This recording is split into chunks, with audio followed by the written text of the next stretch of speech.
तीन. बरोबर. उर्मिला 3 अक्षर नाही, उर्मिला 3.5 अक्षर आहे. अशी रपार आहे रपार. उर्मिला अर्धी मात्रा मराठी भाषेमध्ये. उर्मिला 3.5 अक्षर आणि लक्ष्मण सुद्धा 3.5 अक्षर. 3 अक्षर नाही, क्षला म जोडलेला आहे, अर्धी मात्रा आहे ती लिटरेचर मध्ये. भरत 3 अक्षर, मांडवी 3 अक्षर आणि शत्रुघ्नाला म्हणतात रिपुदमन, शत्रूचा नाश करणारा 5 अक्षर रिपुदमन. श्रुत कीर्ती 5 अक्षर. नावामध्ये साम्य आहे. 4ही भावंड. अशा प्रकारे आता मुलगी सार होत आहे. ज्या वेळेला कन्या सार होत असते अशा वेळेला जनकासारखा बाप ढसा रडला. मायबाप मुलगी जेव्हा सार होते तेव्हा काय घडतं जीवनामध्ये. अरे एरवी जर माणूस रडला तर लोक त्याला नाव ठेवतात. असा माणूस रडू द्या, लोक त्याला नाव ठेवतात आणि म्हणतात धमक नाही का तुझ्यात, अरे हातात बांगड्या भर, काय रडतोस, माणसासारखा माणूस. असा जर माणूस रडला लोक नाव ठेवतात. पण लग्नामध्ये जर बाप रडला तर त्या बापाचं रडणं बघून अख्खा मंडप गैरून जातो. का? कारण जनक राजा सुद्धा सीतेसाठी रडलेले होते मायबाप. मुलगी जेव्हा जात असते सासरला त्यावेळेला बाप आपलं रडणं बापाला दाखवता येत नाही, डोळ्यामध्ये अश्रू असतात. एका खांबाजवळ बाप जातो आणि आपली मान मागे नेतो, आपले अश्रू पुसतो, कारण लाडाची कन्या आता सासरला जाणार. अरे बापाची आणि मुलीची खूप जवळची अटॅचमेंट असते. मला माहित नाही एवढं नातं का असते, पण सांगू तुम्हाला. एखादी माऊली वैतागली असते आपल्या नवऱ्याला. का? कारण तो दारू पित असतो, हिला त्रास देतो. पण एखादी महिला अशी असेल जेवण करून झोपून जाईल, आपल्या पतीची वाट पाहणार नाही. पण मुलगी मात्र वाट पाहते, माझे बाबा का आले नसतील. सारखी वाट पाहणारी मुलगी असते. अरे मुलीचं लग्न जरी झालं ना तरी ती मुलगी फोन करते, आई बाबांची तब्येत कशी आहे गो. आता बाबाला सारखी बोलत जाऊ नकोस, त्यांना वेळेवर जेवायला देत जा. ही सांगणारी कोण असते तर कन्या असते. अरे मुलगी ज्या वेळेला आपल्या बापाकडे सासराकडे जात असते त्यावेळेला तिला आठवण येते आपल्या बापाची. तुम्हाला काय सांगू, मुलीची अपेक्षा असते. मुलगी आपल्या नवऱ्यात सुद्धा आपल्या बापाचे गुण पाहते. तिला वाटत असते की माझा नवरा माझ्या बापाप्रमाणे कर्तबगार असला पाहिजे. आणि बाप स्वतः कष्ट करून लोकांच्या शेतामध्ये कामाला जाऊन स्वतः फाटलेली बनेल अंगामध्ये घालतो. पण मुलीला शाळेमध्ये शिक्षणासाठी पैसे पुरवतो, तिची फी भरतो. अरे स्वतः ज्याने कधी आपल्या दाढीला महागाचा क्रीम वापरला नाही, राबणारा बाप शेतामध्ये कष्ट करतो आणि आपल्या कुटुंबाचं स्वप्न पूर्ण करत असतो. ऐका काय घडलं मी सांगेल तुम्हाला दादा. ज्या वेळेला मुलगी सार होण्याची वेळ असते अशा वेळेला बाप एका कोपऱ्यामध्ये जातो आणि ढसा रडतो. आणि मग मुलीला सगळे दिसतात, मावशी दिसते, मामा दिसते, काका दिसतात, पण माझे बाबा दिसत नाही. आणि ज्या वेळेला नवरी सार होण्याची वेळ असते अशा वेळेला ज्या वेळेला मुलगी निघाली कोणतरी निरोप देतो, तात्या दिदी निघाली बरं का. आणि जशी मुलगी निघाली सासरला बापाला कळतं. आपले डोळे पुसत बाप धावतच गाडीजवळ जाऊन पोचतो. अशा वेळेला आता मुलगी सार होणार असते तेव्हा आज बाप मुलीजवळ जात नाही, जावयाच्या बाजूला जातो आणि जावयाला हात जोडतो. जावई बापू काळजाचा तुकडा तुम्हाला दिला बरं का. माझी मुलगी जरा कामात कमी असेल हो, तिला कदाचित भाकरी करता येत नसतील, पण जरा समजून घ्या म्हणणारा बाप असतो. तिला नटायला आवडतं बरं का जावई बापू, तिला सारखं बोलत जाऊ नका म्हणणारा कोण असतो तर बाप असतो. आणि जर तिचं काही चुकलंय तर मी तुम्हाला माझ्याकडून माफी मागतो, पण तिची काळजी घ्या, तिला बोलू नका. जर तुम्ही एका डाऊन तिला बोलून दिलं तर ती एका कोपऱ्यामध्ये जाऊन रडत बसेल, पण तुम्हाला काही बोलणार नाही. म्हणणारा कोण असतो तर बाप असतो. आणि ज्या वेळेला मुलीची रवानगी झाली ढसा रडतो बाप. केव्हा? लग्न मंडपात नाही. ज्या वेळेला अख्खं वराडी सारं झाले, पाहुणे घरी जाऊन पोहोचली, रात्री 10 वाजले, बाप दरवाजा आतून बंद करतो आणि उशीमध्ये मुंडक खुपसतो बाप आणि ढसा रडतो. का? लग्नामध्ये 10 लाख रुपये खर्च झाले, याचं त्याला दुःख नाही. एवढं अन्न लग्नामध्ये वाया गेलं याचं त्याला दुःख नाही. एवढं अंगावर कर्ज झालं याचं त्याला दुःख नाही. पण बाप यासाठी ढसाढसा रडतो. मायबाप एक काळजाचा तुकडा एका क्षणामध्ये लहानाचा मोठा केला आणि दुसऱ्याच्या घरी पाठवून दिला. देवाला प्रार्थना करणारा कोण असतो तर बाप असतो.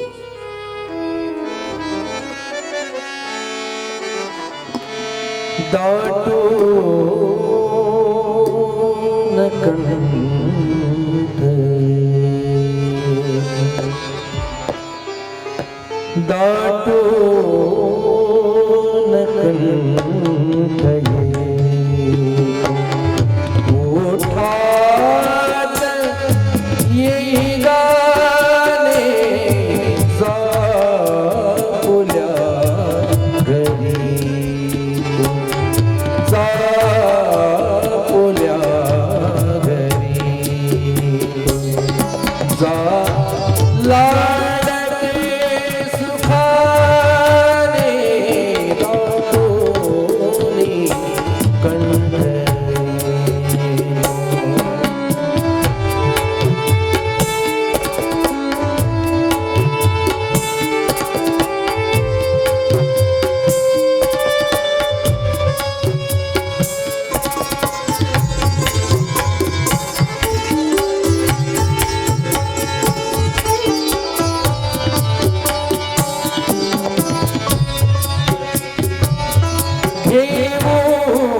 कसा निरोप तुटता आत लागे, घेऊ कसा निरोप तुटता आत लागे, आदे दूर जाता मनरा हरार मागे, धनात्मजा तुझा, धनात्मजा तुझा, जाचे तयास देले परल्या आता परी, परल्या परी आता येते फिरून दाटून कंठ येतो, दाटून कंठ येतो. मुलगी जात असताना बालपण तिचा आठवतो बापाला. खांद्यावर खेळणारी खांद्यावर खेळणारी लहानाची मोठी झालेली मुलगी एका क्षणामध्ये सासरला निघाली. काय त्याग असेल बापाचा. आणि पुढं ऐका, माहेरला जोपर्यंत बाप जिवंत आहे, जोपर्यंत माय जिवंत आहे, तोपर्यंत मुलीला विचारायची गरज नाही आई केव्हा येऊ. मुलगी निघते आणि सरळ आपल्या माहेरला जाऊन पोहोचते. पण एकदा माहेरातला बाप संपला, एकदा माहेरची आई निघून गेली आणि आता मात्र मुलगी जर माहेरला गेली, अंगणामध्ये उभी असते, तिला कोणी आतमध्ये ये म्हणत नाही. आणि अशा वेळेला मुलीला आठवतं, आता जर माझी आई असती ना तर मला वाट पाहायची वेळ आली नसती, धावत माझी आई आली असती, तिला आनंद झाला असता, माझी लाडाची लेक मला भेटण्यासाठी आली. आणि मुलगी जर निघाली ना, जर मुलीने सांगितलं मी दिवाळीला येणार, सर्वात जास्त आनंद बापाला होतो. आज माझी लेक येणार. रात सकाळी 5 वाजता उठणारा बाप रात्री 3 वाजतापासून या कुशीवर त्या कुशीवर होत असतो का? आज लाडाची माझी लेक येणार. सकाळी बाप उठतो, आंघोळ करतो, देवपूजा करून बसतो आणि मुलांना उठवतो, अरे उठा, तुम्ही जाता की मी जाऊ, आज दीदी येणार आहे बरं का. मुलं म्हणाले बाबा हो सकाळी 5 वाजले, वेळ आहे. अरे हो वेळ आहे, पण ती लवकर येतो म्हणाली ना. आणि ज्या वेळेला मुलगी माहेरला निघत असते, तिला आस लागली असते, कधी कधी माझ्या बापाला भेटते, माझ्या आईला भेटते. अंगणापासून तर चुलीपर्यंत सारखी धावपळ करणारी.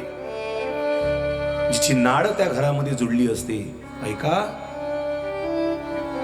मुलगी जर सासरून परत निघाली ना, तर बाप ज्या वेळेला बस एसटी स्टँडवर जातो आणि मुलगी जेव्हा बसमध्ये बसते त्यावेळेला बाप आपल्या पिशवीतून एक 500ची नोट काढतो आणि मुलीच्या हातात देतो आणि सांगतो, बेटा हे 500 रुपये तुझ्याकडे राहू दे. नाही बाबा, मला नको. बाप म्हणतो, मला माहिती आहे तुला यावर्षी महागाची साडी नाही घेतली त्याने. आता मी तरी काय करू, माझ्या हातामध्ये व्यवहार राहिला नाही, मलाच तर त्याला मागावं लागतं औषधाला. पण बेटा हे 500 रुपये राहू दे तुझ्याकडे म्हणणारा कोण असतो? तर फक्त बाप असतो. अरे यम जर नेण्याकरता आला यम, तर बाप सांगतो यमाला, एकदा माझ्या मुलीला भेटू दे, एकदा माझ्या मुलीची भेट होऊ दे आणि नंतर मी खुशाल डोळे मिटील यमा, नंतर मला घेऊन जा. यमाला थांबवणारा सुद्धा बाप असतो. एवढं नातं मुलीचं असते. अरे प्रेस जर पडलं असेल ना घरामध्ये, लोक रात्रभर गप्पा मारतात. तर सकाळची वेळ होते ज्या वेळेला मुलगी हंबरडा फोडत येते, बाबा पप्पा, त्यावेळेला लोक म्हणतात आता लेक आली. अरे निवांत प्रेम करणारं तत्वज्ञान म्हणजे बाप आणि लेकीचं नातं आहे.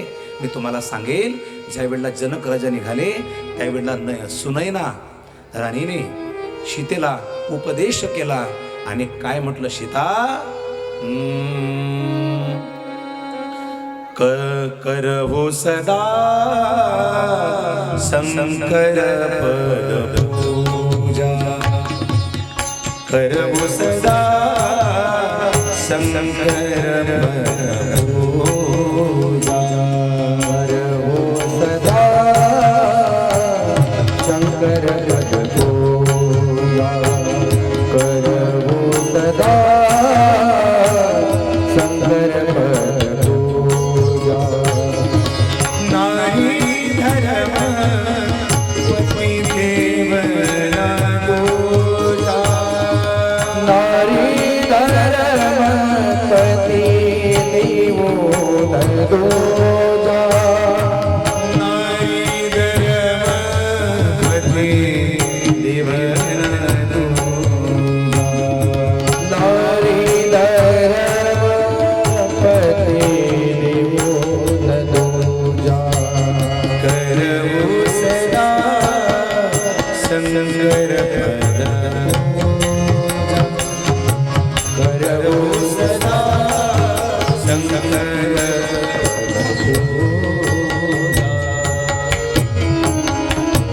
वचन कहत भरे लोचन बारी, लोचन बारी,